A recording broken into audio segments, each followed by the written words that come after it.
And we're live. If you can hear me, could you put yes in the chat box, please? I can see Tim Martin's there. G'day, Tim. How you going?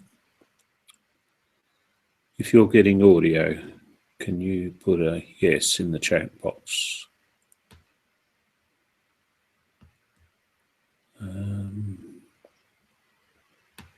Good to see you.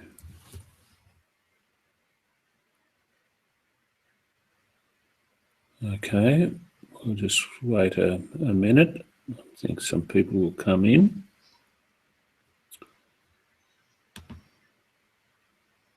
And we'll put this presenting in. Okay, Steve is saying audio is good.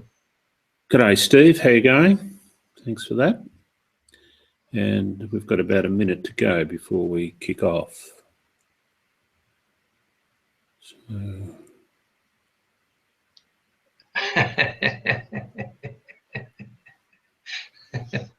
Audio can see John. Very good looking man. There you go, John. It's amazing what the the film, the video does to one's looks. And there's no truth in the fact. There's no truth in the rumor that the camera puts 10 pounds on you. G'day, Tony. Thanks for that. And Timothy. Okay. We've got a little bit of a lag, as always. We're trying to get away at 7 o'clock, but it'll be a little bit after that by the time it comes through to you. So, let me just put this one up. And you should be seeing our title slate now. And 3, 2, 1.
What's happening, David?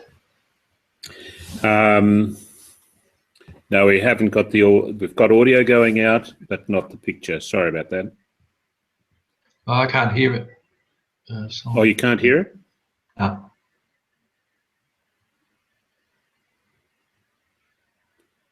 Okay.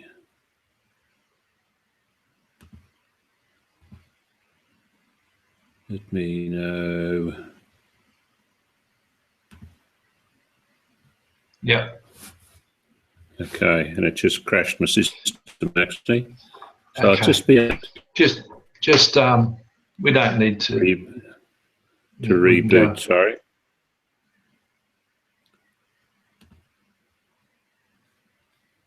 David's rebooting.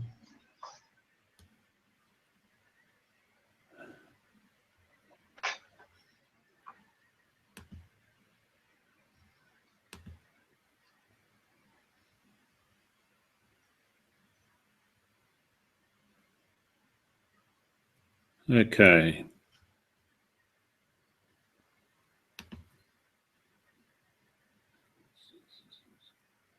Three, two, one. Getting a picture, John? Picture, yes. Great. No sound. No sound? No sound. Not from here, anyway. It's okay if it's not working. We can go into the. Yeah. Oh, No audio. I've got a problem in the. Yeah. John, that has crashed again. So. Okay. Just give me 30 seconds.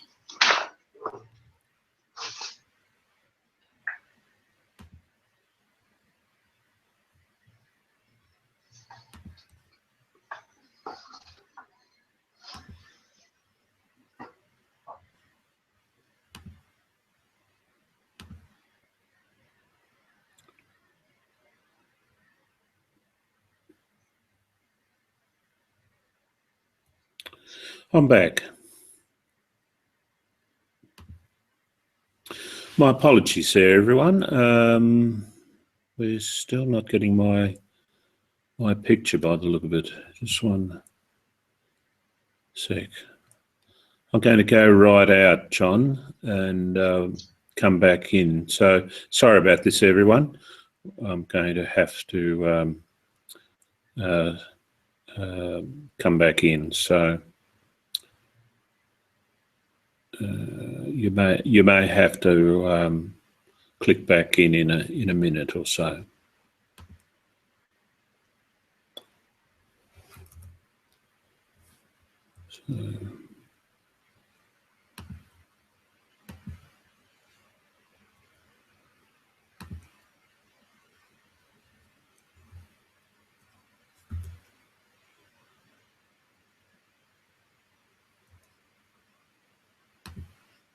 Cam twist.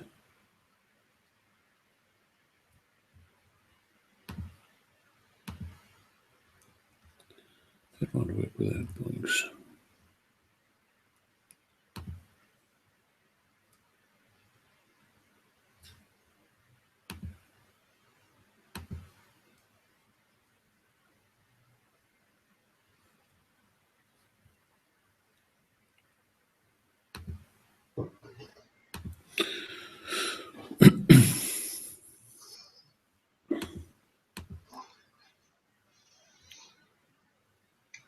Oh, Kuku Yaral. Bobo.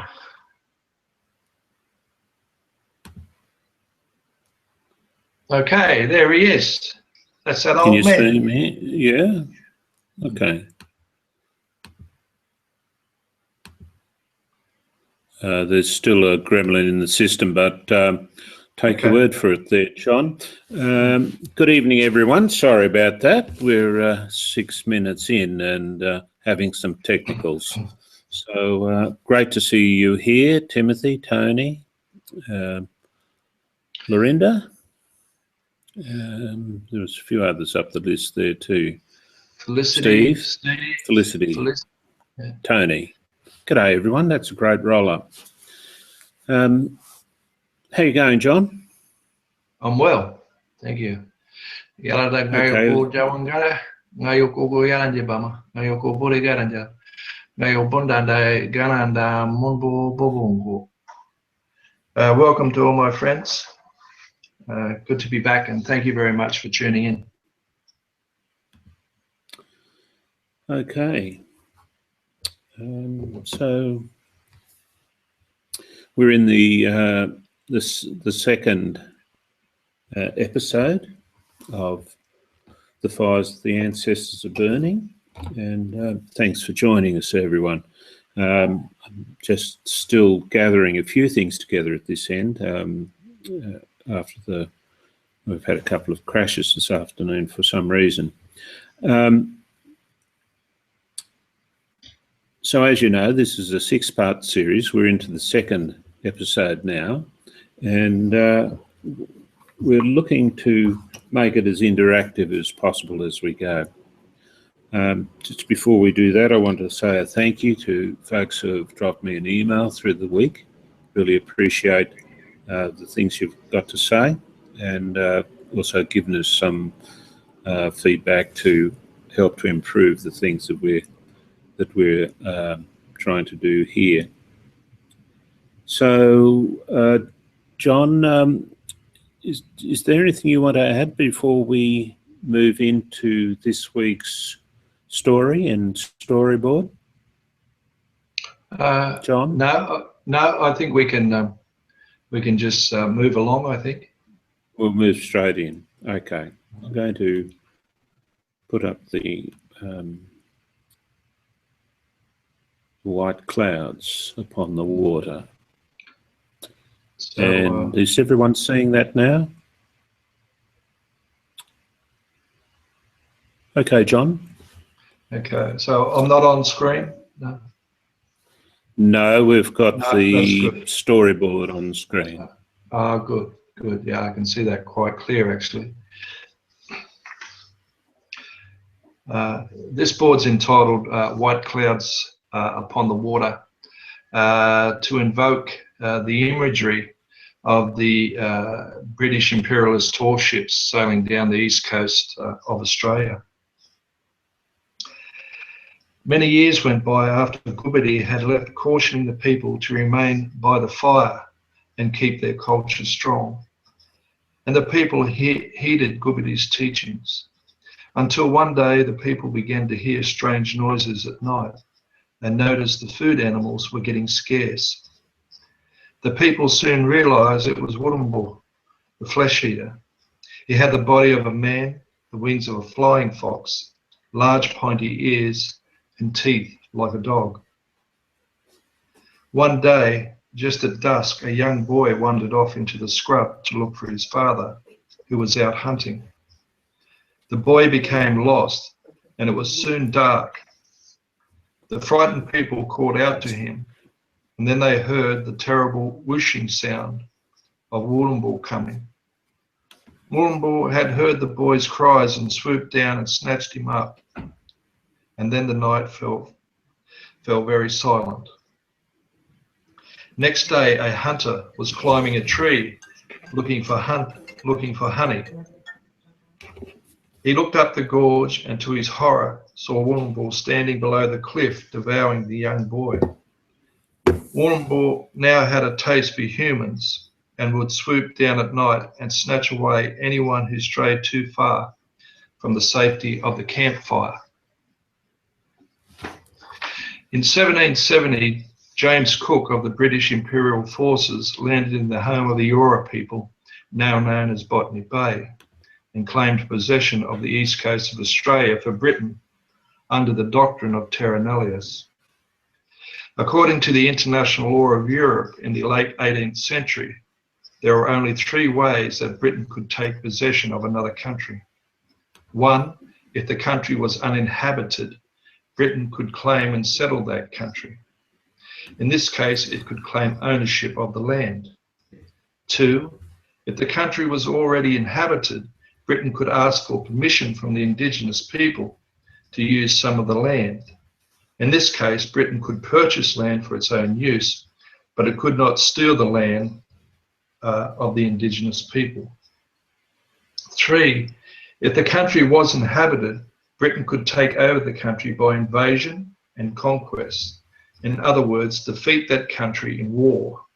However, even after winning a war, Britain would have to respect the rights of indigenous people.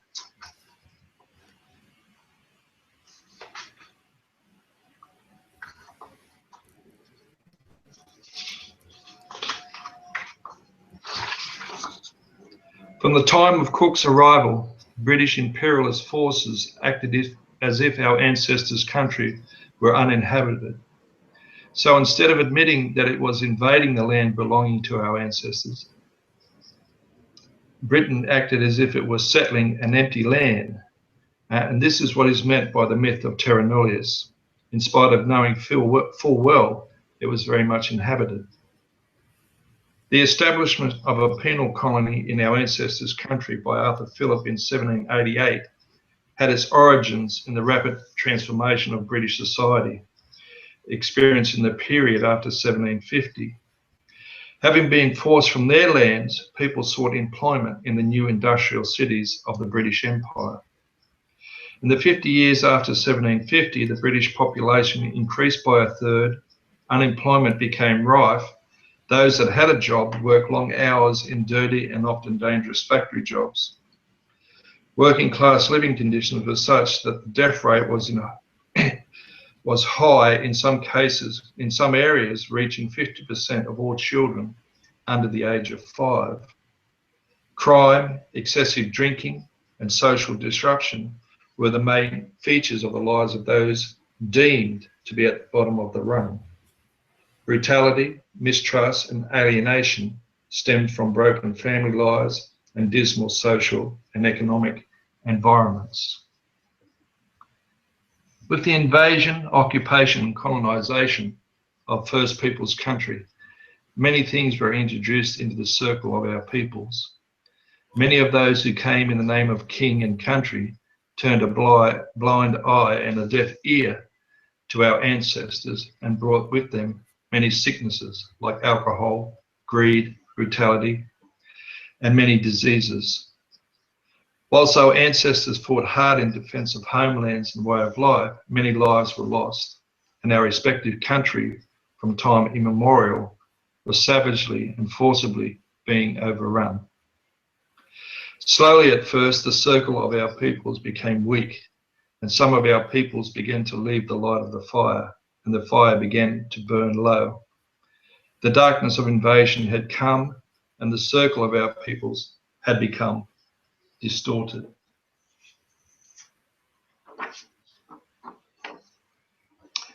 The very top centre of the board, you will see white footprints which represent the landing of Arthur Phillip and British armed troops in 1788.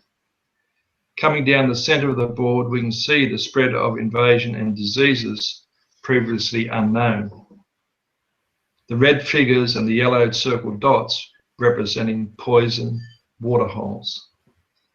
In the centre of the board, you can see the fire is small and connection of our ancestors to country is diminished as brutality and sickness enters the circle of our peoples.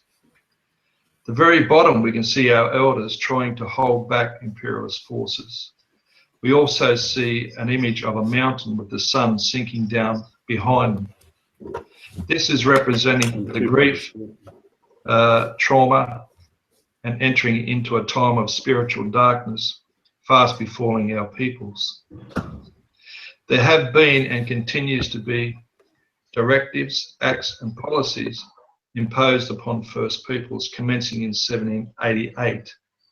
A few of these include occupation and extermination, protection and segregation, assimilation, self-determination, mainstreaming, reconciliation, the Northern Territory intervention, forced closures of homelands, constitutional recognition.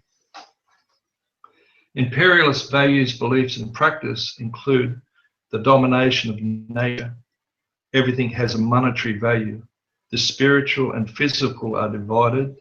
The laws of man are emphasized.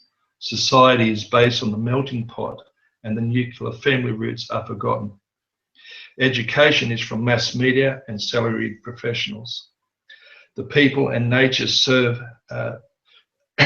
technology. Material wealth is hoarded and consumed.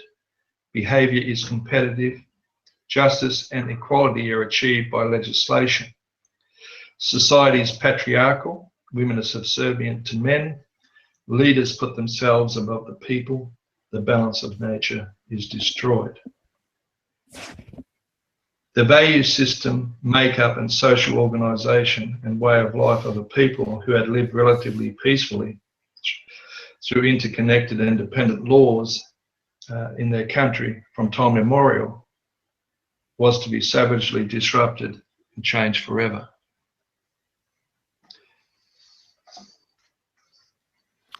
Okay.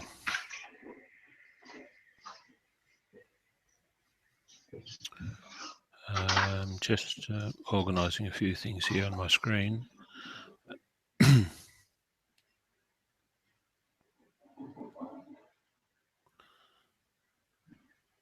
So what we're going to do now is just take a few minutes to work through some of that, and we're going to do that by asking listeners to put some words in the chat box, and then I'm going to transfer them to this area here that we're working. So the first question I'd like to ask is just see if we can list a directive, an act, or a policy that was imposed on the First Nations people. I just need to organise myself here a little bit better. Okay. So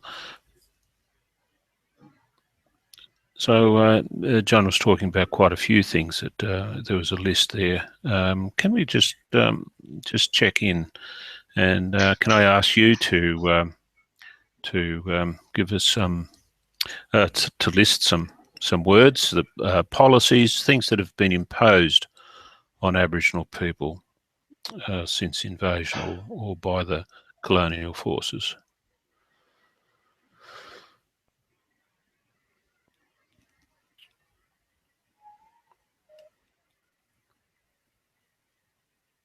So I'm just giving you a few minutes to respond to that, because I know there's a lag in the system.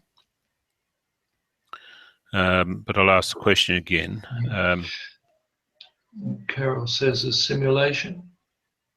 A simulation. Okay, let me just start to put some of these up. Hi, Carol.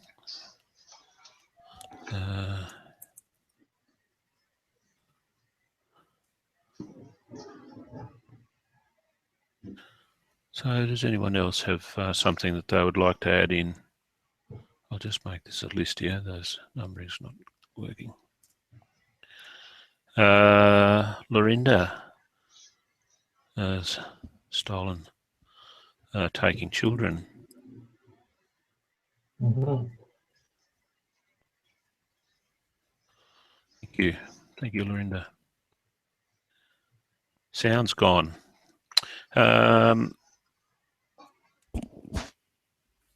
Is anyone else still having a problem with the sound? Please put a number 1 in the text box if you can hear me. It might be at your end, Timothy. We've been having some troubles at our end, but I think we've sorted them for the moment.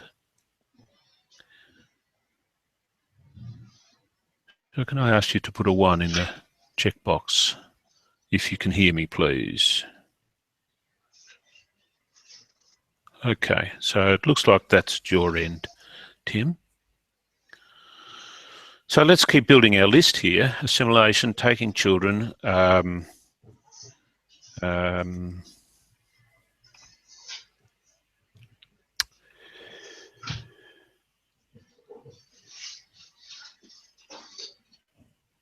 Has anyone else got anything to add to our list here? Protection, segregation.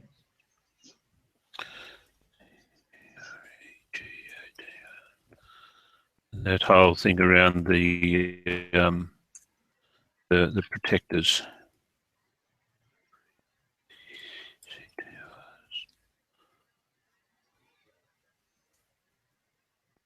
Protectors. Thanks for the spelling check there.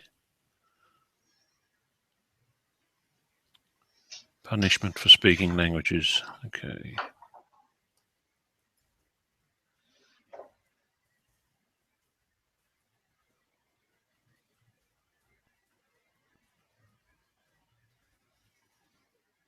Steve says protect missions. Lucinda. Imposition of unhealthy diet. That's true too.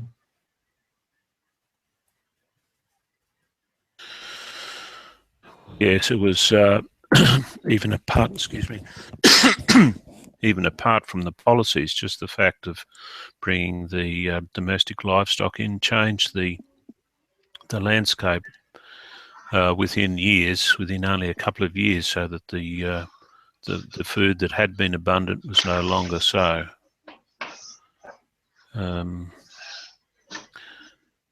Timothy says, all stems from basic greed and avarices of upper-class twits who believe in the eternal personified self. Here we go. No equal pay for work or no pay for work at all. So that's right. Slave labour. Slave labour, all that.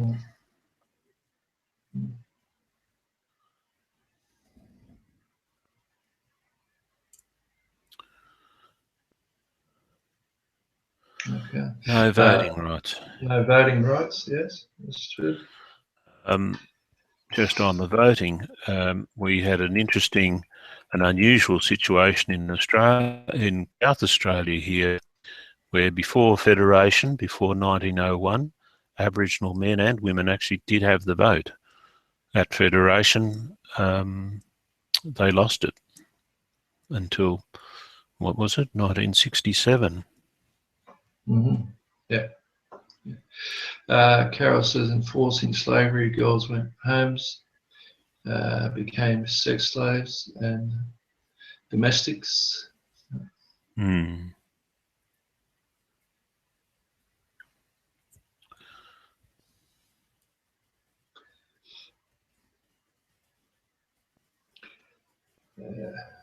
And of course, there was the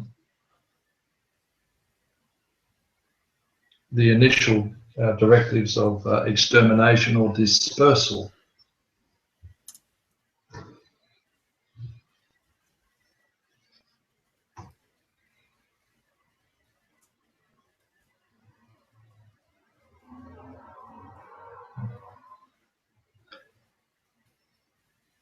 So if I could, David, you right? Yes. Yeah. I was just thinking of some of those early laws, John, just before you go on. Particularly South Australia also had control over Northern Territory at that time, of course, and there was this whole idea that that the Aborigines, you know, based on the early 1900s ideas of genetics that was just coming in at the time, with the racial prejudice laid over the top, there was this idea for some reason that all of a sudden Aboriginal people were going to die out, and so that term, to smooth the dying pillow, you know, it was like a you know, confusing yourself or themselves, you know, making an excuse for this crazy belief that Aboriginal people were dying out, and so sort of took license, I suppose, in some way, in the ways that they were being treated. They're very strange acts when you read them, acts of Parliament, when you read them, and see the attitudes that were you know, popular, not just popular, but the worldview, I guess, was so radically different and so narrow and so Eurocentric that the blinded one-eyedness sort of gave excuse for you know, all these things that we've listed here.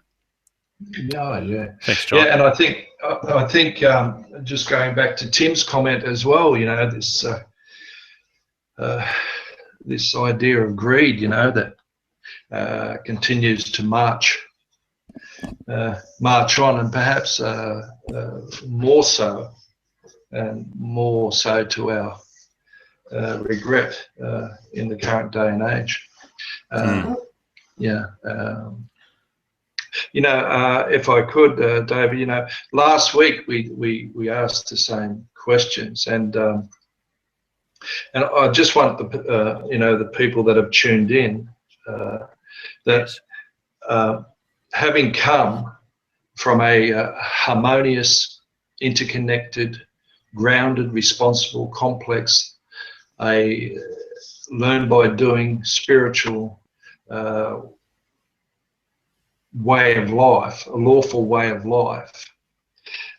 We fast forward, this is pre-1788, we fast forward 100 years or so or more to post 1788, and the first people of this continent are now subject to having directives, acts and policies forcibly imposed upon them. So we come from this harmonious way of life, one could say generally, to one that is now assimilative, where the witnessing children being kidnapped, people are segregated onto lands in far remote places in the main, and separated from family, kin and country. Their movements are monitored by protectors. They're punished for speaking their languages. They are into what really amounts to concentration camps they call missions. They're subject to unhealthy diets, slave labor, no rights relative to the invading, occupying forces, and they had come from witnessing mass exterminations and dispersals of their people, their family, and they were prohibited in entering their sacred sites, their burial grounds, their ceremonial grounds. So we end up with a life that is fast becoming a way of life that is fast becoming decimated. You know, the climate change entered into the Aboriginal world in 1788, as did biological warfare with germs and things like that. And what I want to ask participants, coming from this harmonious, interconnected, grounded, responsible, complex, learned by doing spiritual, lawful way of life into the one just described, in a word, how would that make you, or how would it, or how does it make you feel? How would it make you feel if you were in that same situation? And I'm just looking for a word. If you could kindly just add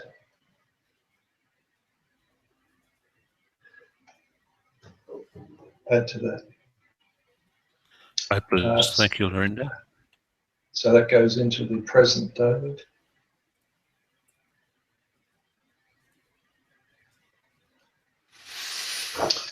Shattered, Carol. Steve says betrayed. Confused from Felicity. And confused. Yeah.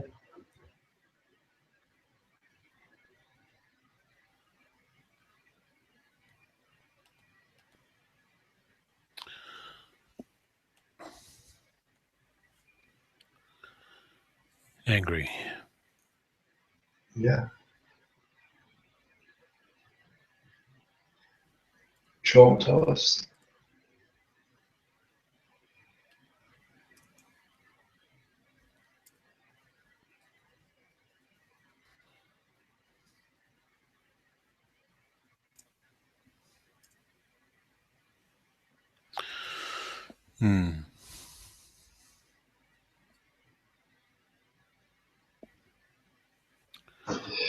Tony says lost, and suicidal, yeah, lost.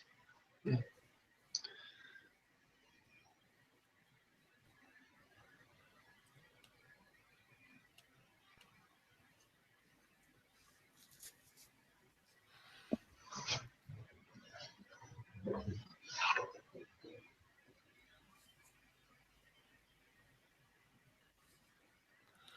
Violated. And disconnected.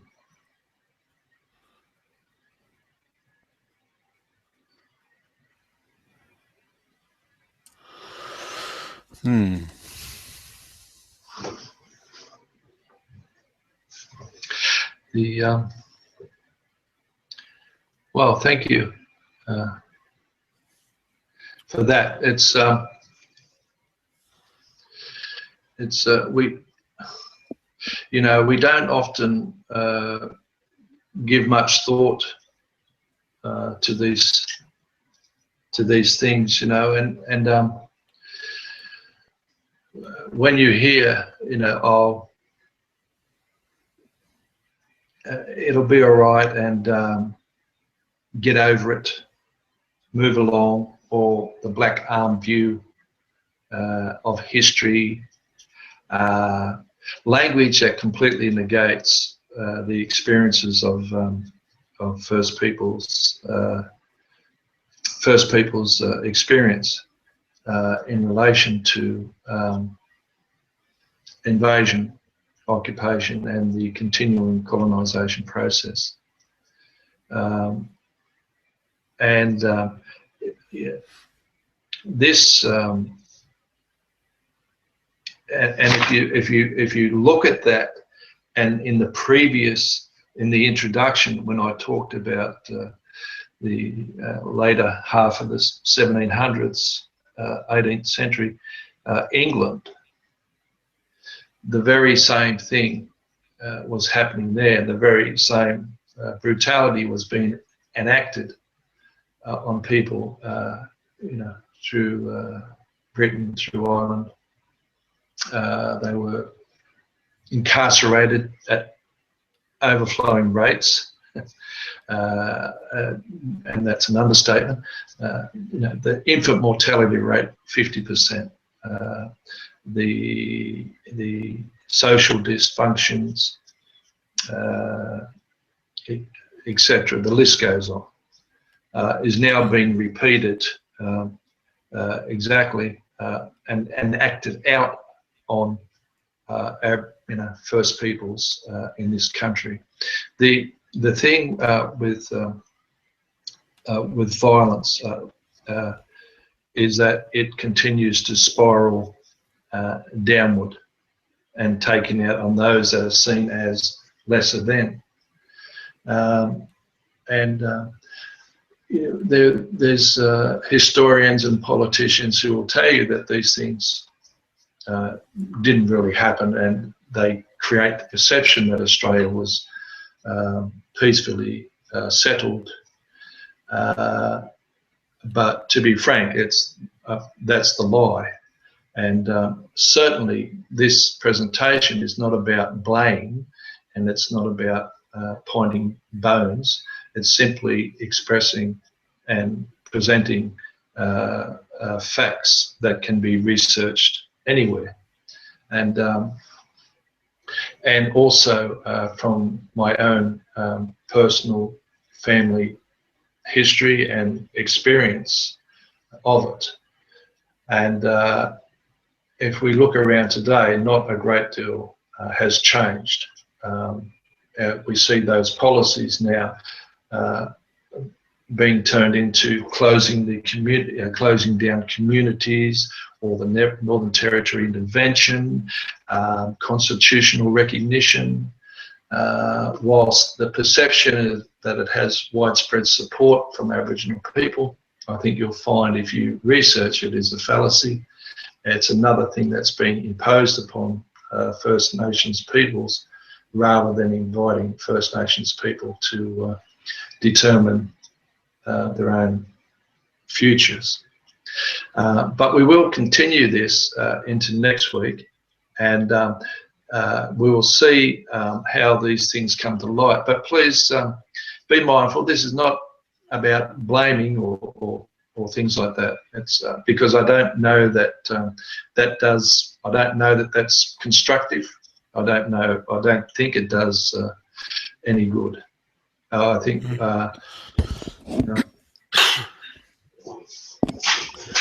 John, I'd just like to make a comment here that in my observation, and I don't know what you think about this, is that the judiciary in Australia and the political system are very much out of step with each other.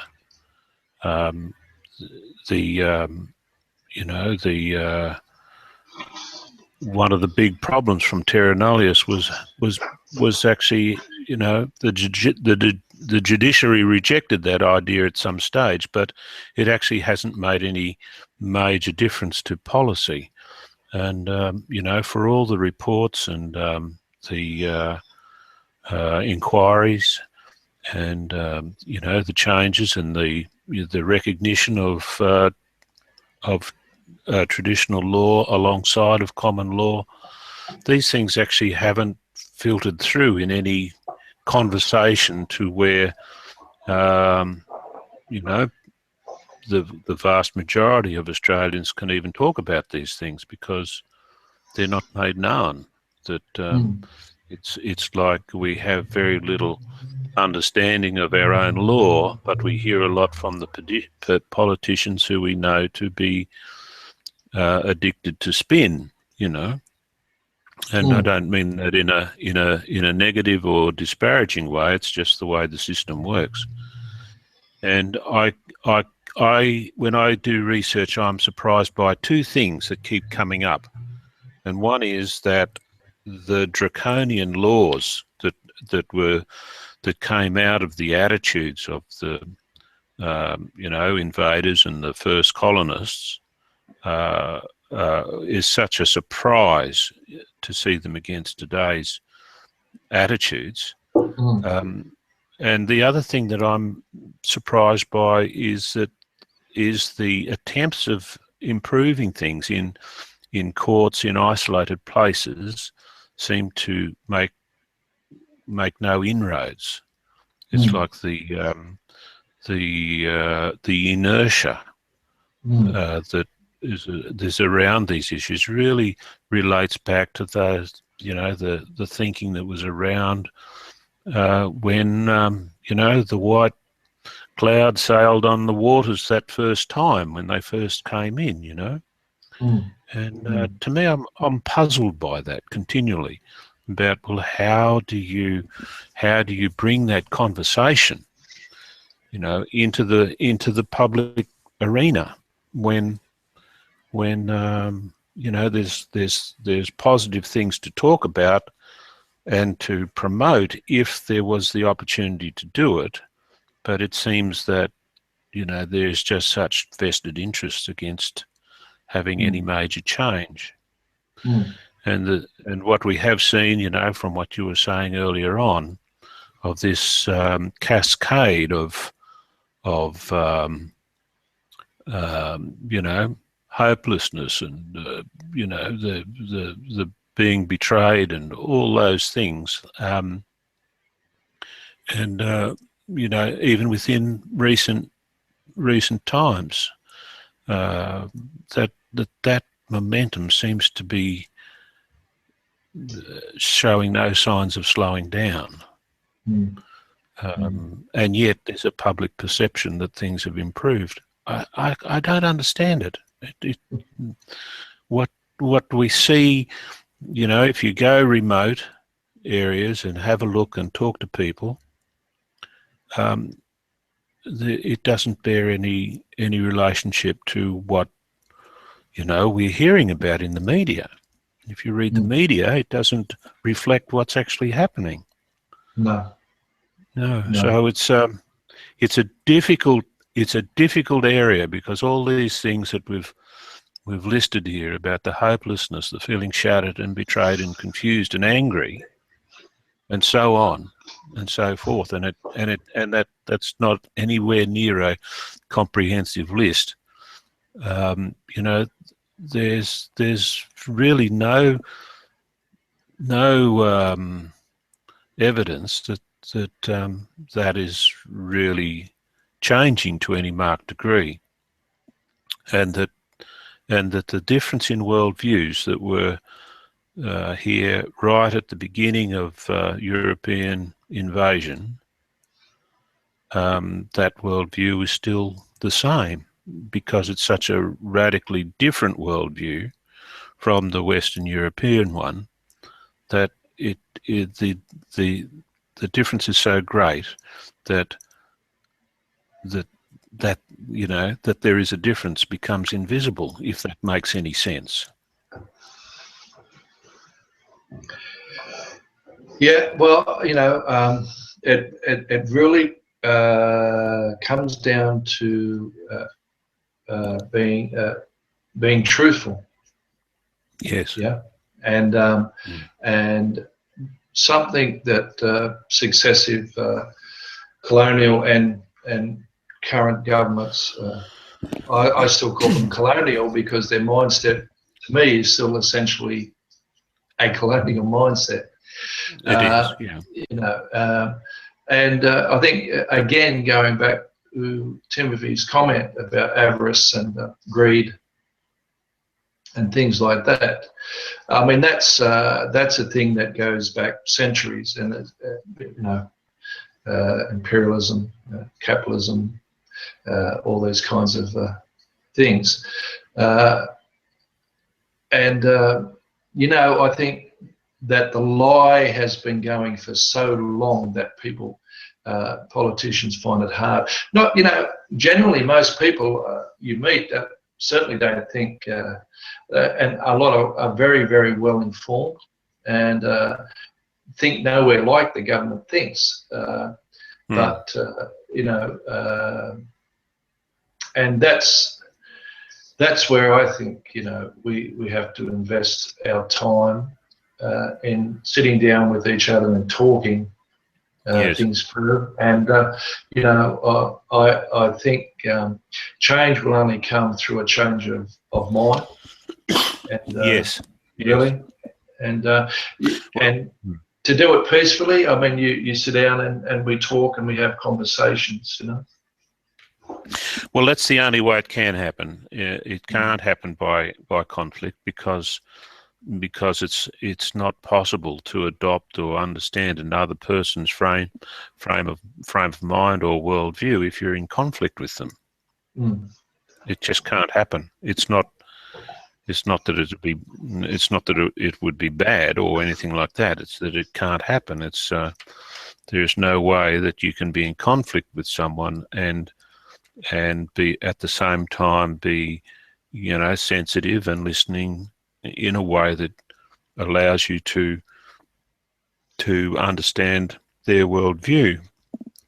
So you know, that's the challenge, is really not in an academic way.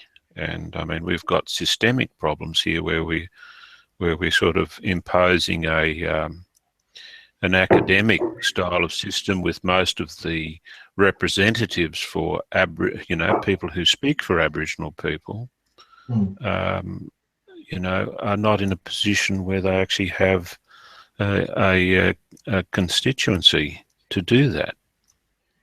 So it's to me that's the big challenge, is to find a way of being open-minded to the degree that we can actually hear the Aboriginal, the Indigenous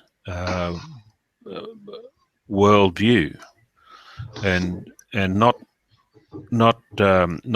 as an academic thing, but in really understanding how, you know, principles of you know, a society that's based on an overarching narrative, where you know, things are brought into meaning, you know, through those big stories, where intuition, you know, at everyday level, is what is guiding people, as opposed to sort of rational, logical, linear thought. Instead, it's a holistic thinking that is, and that those sorts of things, and could list many of them,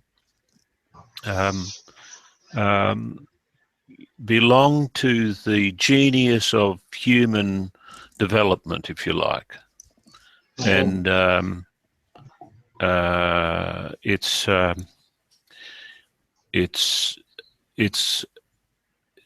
like, to me, things that have been held in trust by Aboriginal societies in danger, and it's not like it's a bit like saying that, well, what if I'm just fiddling here at the same time. What if we were to take the best of Western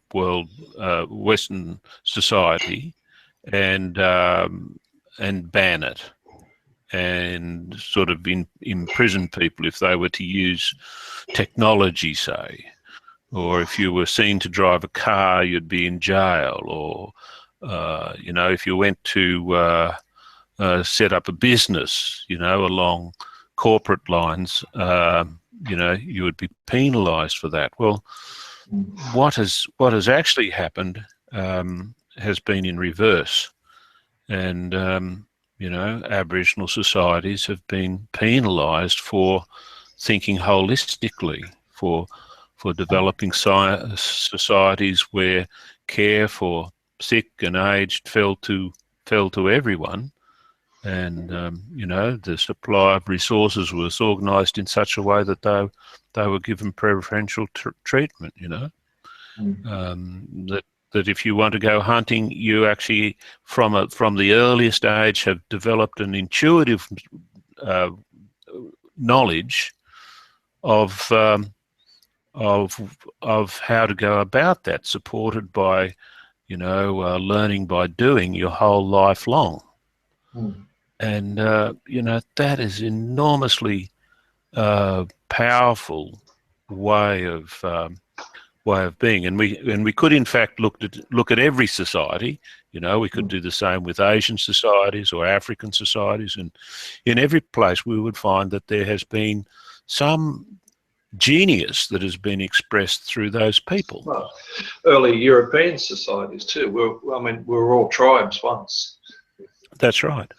We're all tribes, and I think Timothy's making the judiciary is breaking down under its own weight of precedent and clever argument.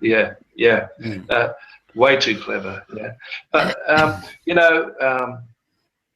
I have a really simple outlook, and that's I simply would like just be truthful. That's all. Yes. Just be truthful, and it would be an interesting to see what comes out of that. Yeah, telling the truth. And I don't personally have. I love my culture. I love being out bush. I like to go hunt, fish, or those things when the time arises and opportunity arises. I think like everyone, we want to live peacefully, but Yes. and together, and I think we won't rest. People won't rest in this country until there is a formalised, truthful treaty, but of equals. Done in this country, there needs to be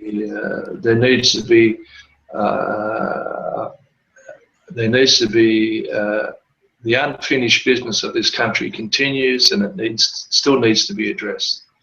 But I'd like to perhaps continue that conversation again next week, and if anyone in between would like to email David or myself in regards to this episode, by all means, please feel free to do so. We're happy to discuss these issues at any time, or any, upset you may feel, or please feel free to send us an email. And yes, if you've got any comments to make now, feel free to put them in the box there. We've asked you to participate in particular ways. I should also have said that, look, feel free to put a comment in the box at any time. That's always something that's we'd encourage. Well, I'll just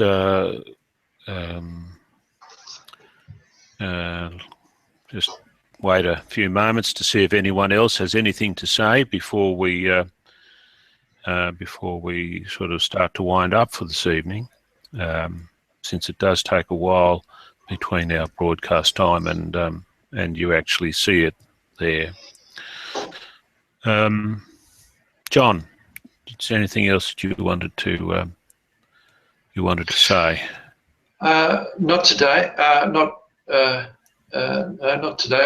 I'd just like to thank again all those people who have tuned in, and to all those who registered and are participating here with us. It really means a lot. Thank you very much, and I trust that you will join us next week.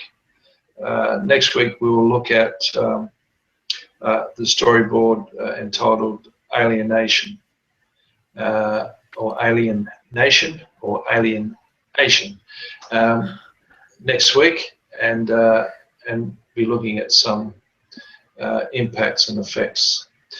So we have this week and next week a couple of heavy sessions, but I'm sure we'll get through them. Yeah. Makes me think of that song by Archie Roach there, John.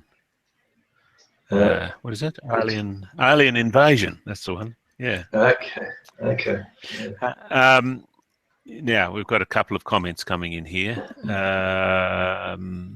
Carol says it was a good exercise, John. Thanks, and thanks to everyone who contributed. Lorinda, a treaty would be such a great way to move forward. Another beginning. Yes. Absolutely. Yeah, and I think I think, Lorinda, that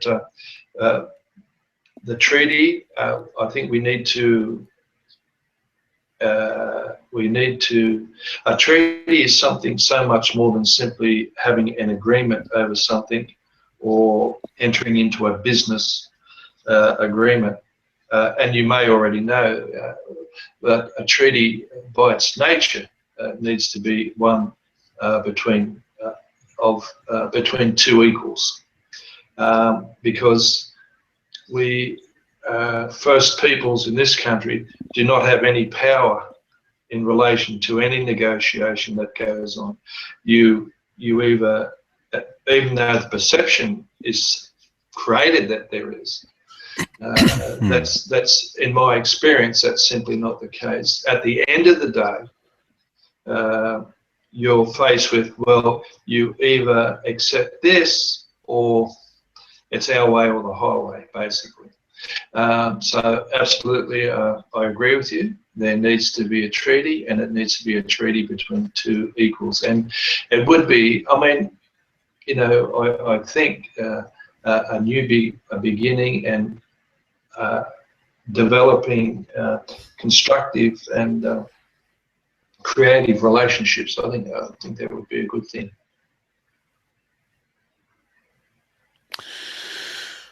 Thanks, Tony, for your words there. Carol thinks that there's a ray of light coming down on you, John. You must be inspired at the moment. It's called electricity. Yeah. Look, I thoroughly, Thanks, Carol. support what you're right. What you're saying there, John, that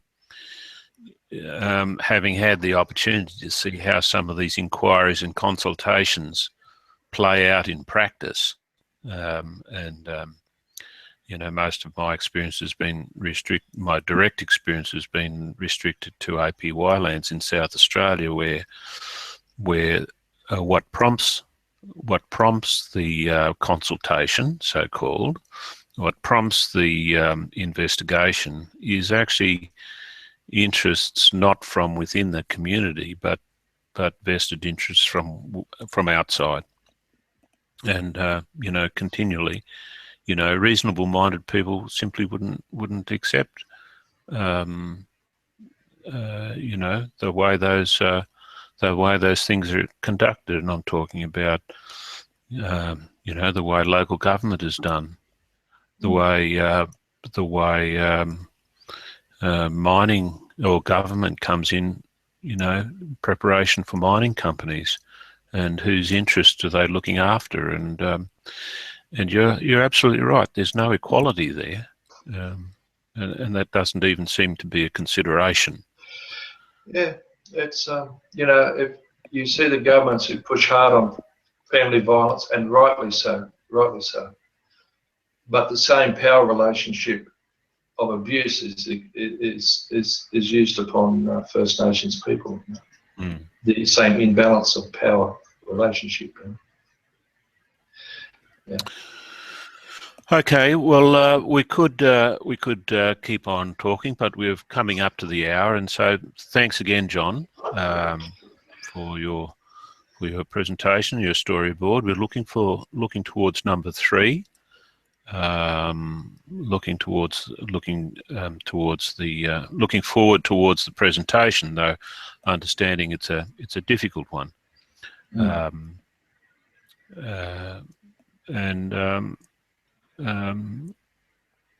So I'm interested to hear how people are commenting in the chat box here, and we're attempting to bring something to you in a way that is useful and valuable for you. So please register through the week. It's really useful.